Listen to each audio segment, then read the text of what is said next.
What's up everybody, Peter McKinnon here, and today we're talking mobile photography, the hardware to use, the apps to use, and is there even a point to the whole thing?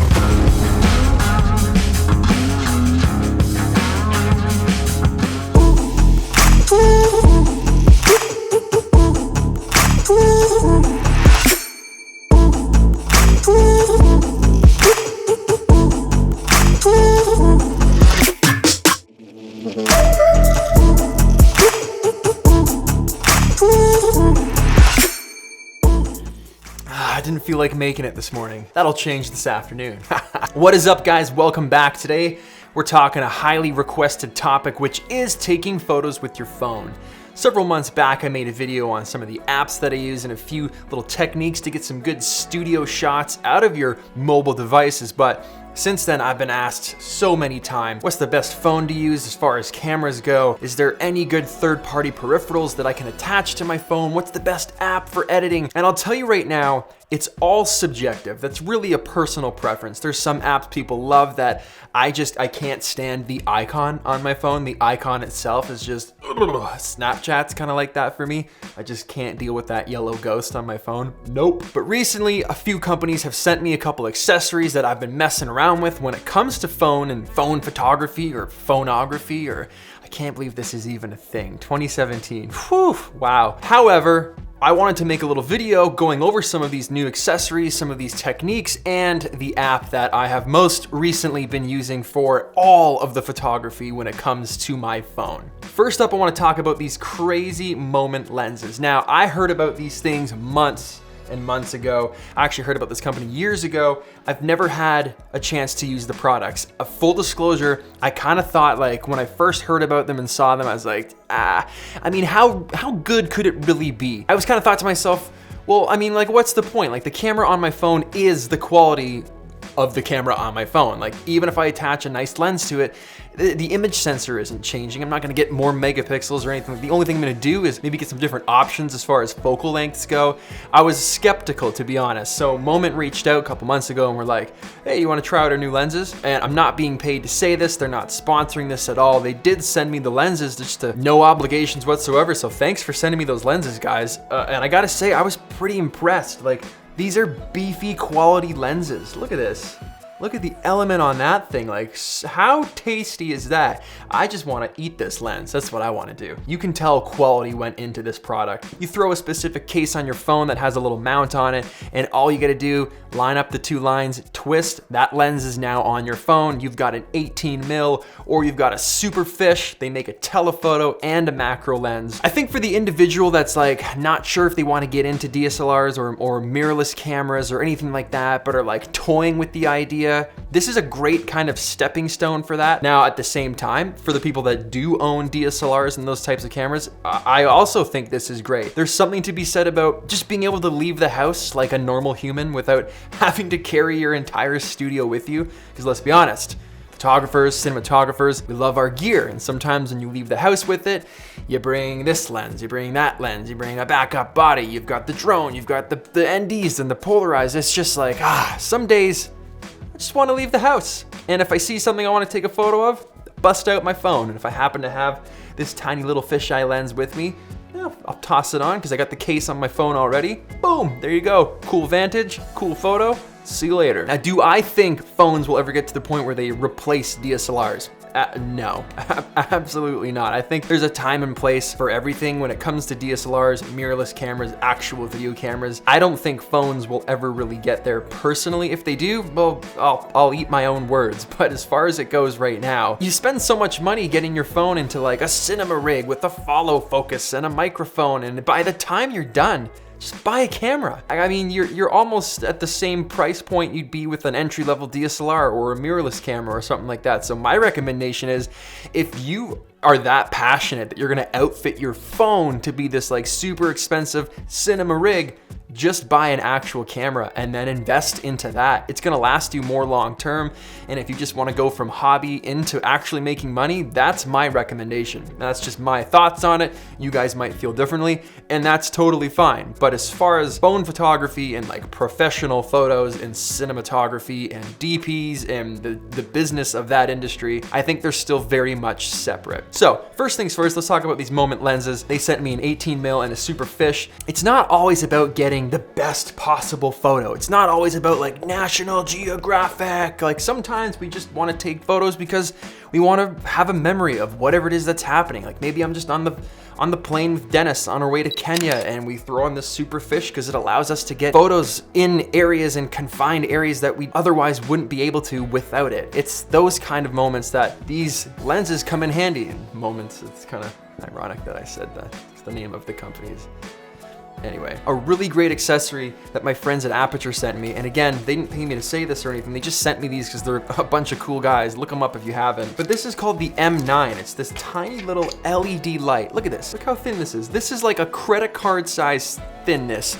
It charges via a USB cable. It's LED powered, it's super bright, it has different brightness settings, but if you just wanted to hold this over someone, if you're taking a portrait and you get someone to hold this, if it's a little bit too dark or you want to bounce it off something, or a little horror scene, light from above, maybe you get 3 of them and you mount them in different spots of a car, and at night that car is just glowing and you're like, how did you do that? You just lit it with these little jobbies, which is just incredible. You've got different gels you can throw over the front of these. It's all modular. This stuff comes off. You can sandwich the gels in between. They've got a little stand for them. So investing in little things like this that will not only help your mobile photography get to the next level when you're shooting in those low light conditions, but you can use these with your actual cinematography or your actual photography using higher end cameras like DSLRs and stuff like that. So super, super cool accessory. I'm only recommending it based off the fact that it is this small. Like this is, it's nothing. It's nothing to just carry with you whenever you go out, stick in your glove box of your car, and you've got an extra super powerful LED light source. So huge fan of those. Links for everything is below if you guys want to check out some of these products that we're discussing today. And lastly is the program, the software, the apps that we're using to actually edit these photos. Now in that last video I did, I was a huge fan of Snapseed. I haven't really been using it very much lately because I have been hooked on the Lightroom app. They also released an update for the Lightroom app several days ago, and it is awesome now. So my personal recommendation, if I'm editing photos on my phone, I'm using the Lightroom app. Not only that, I actually take the photos with the Lightroom app as well because they really enhanced the camera that's in the app that you can use to adjust all the settings of your phone to shoot that photo right within the app itself. So when you launch Lightroom and you get into the camera that's built into the app and you start shooting with that instead of the actual camera from your phone, they've got so many incredible features and it basically unlocks all of the potential of your camera. So they've got this new highlight clipping feature where it shows you what's blown out right away with a zebra pattern, which is super handy because the high-end video cameras use the same style technique. So if you've got an area that's blown out in the photo, you're gonna see that zebra pattern. To fix it, you're just gonna drag left or you're gonna drag right, and it's gonna show you the increase in that pattern because it's still blown out, or it's gonna show you that there's no zebra pattern, which means your photo's perfectly exposed. So getting that shot right as best as you can in the app, in the camera, before you start applying edits is always the way to go. It's also incredible that they actually allow you to switch between JPEG and DNG. So DNG files are gonna hold a little more information and be a little better when it comes to editing. So I always have it flipped over to DNG, but just the fact that they make that option possible is amazing because now you've got higher quality images coming out of your camera, better for edits straight off the bat without having to do anything but flip a little switch. On top of that, I mean, you've got all your typical, you've got all your shutter speeds, your ISO, they even let you control manual focus, which is crazy. You've got your grids, you've got your clipping, which we showed you before, your aspect ratios, all of that stuff is right at your fingertips within the camera itself. That's before you even get into their editing part of the software. As you guys saw in that B-roll, we just jumped out of the car, saw this cool barn, took a couple shots of it with the Moment lens on to see what we could do with it. It was a little underexposed, so we can change that exposure, we can bring up the shadows, play with our temperature and our white balance, all that basic stuff. But what I really love is the spot selection tool. So if you slide over to the very left here and you click on that spot selection, then you can choose the brush. Now, very much like the Lightroom tutorial that I did for you guys several weeks ago, you can paint in a certain area, you can paint in that mask, and then after that mask is painted on with your finger, you just go back into the edits and choose what you want to manipulate within that masked area. So if we want to make this brighter, we just drag that up, and now the grass is brighter just in the foreground of the photo. Same thing goes if maybe we want to add a little more sharpness and clarity just to the barn itself. We can add a new masking point, color that in with our finger, come back down, boost the clarity on that. Now that barn stands out a little bit more.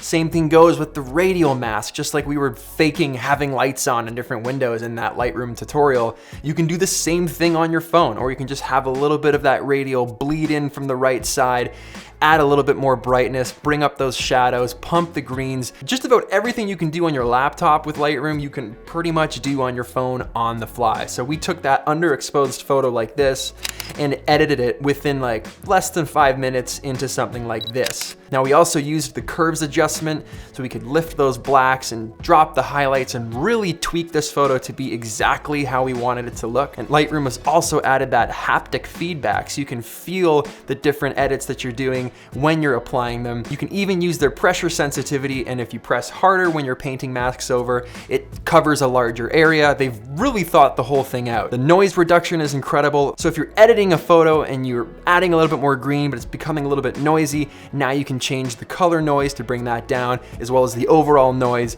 You don't want to go too heavy on it because it can start to look weird.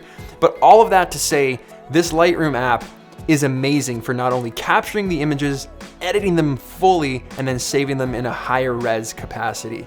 So when you add all these things together and you've got that extra element that gives you a new field of view, got a little bit of lighting if you're outside at night and you're doing some portraits, and then on top of that, you've got a super powerful editing software. Now, if you're already signed up for Creative Cloud, you'll have access to that Lightroom app, and I think you can even send those edits back to your desktop afterwards from your phone. So it's all linked, and it's just a really, really cool way to get incredible results from your phone. So that's it for today, guys. I hope you enjoyed it. The links are below for any of those accessories if you want to check out the lenses or some of those lights. The app is Lightroom. You can download it in the App Store. Again, this isn't sponsored or anything like that. This is just some of the stuff that I've been playing with that I've really been enjoying when it comes to taking photos with just my phone. All right, so hit that like button if you like this video, subscribe if you aren't already, and I'll see you guys in the next video. I most definitely will. Whoop.